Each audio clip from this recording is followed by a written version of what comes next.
Bakit ba nakasabit lang ang mga kabaong na ito o hindi binabaon sa lupa?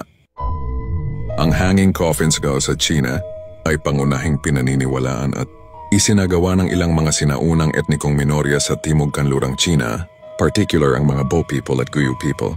Bagamat ang eksaktong mga dahilan ay nananatiling bahagyang misteryo dahil sa pagkawala ng mga grupong ito, mayroong ilang mga paniniwala para sa mga sinaunang tao.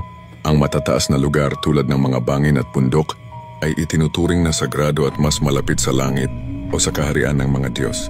Ayon sa ilang alamat, ang mga ninuno na inilibing sa mga bangin ay nakatunghay sa kanilang mga lahi na tinitiyak ang patuloy na kasaganaan ng kanilang pamilya o tribo.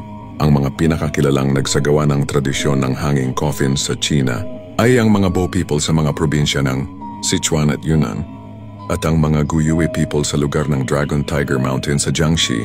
Ang mga kabaong na ito ay nagsimula pa sa Zhou Dynasty, mga 1027 hanggang 77 BC, at nagpatuloy sa loob ng libu-libong taon bago tuluyang nawala ang mga Hu people sa pagtatapos ng Ming Dynasty.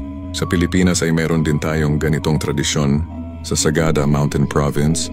Ito ang pinakakilalang lugar sa Pilipinas na may hanging coffins, lalo na sa Echo Valley. Ang tradisyong ito ay sinasagawa ng mga Kankanaey, isang grupong etniko ng mga Igorot. Pinaniniwala ang mahigit 2,000 taon na ang nakalipas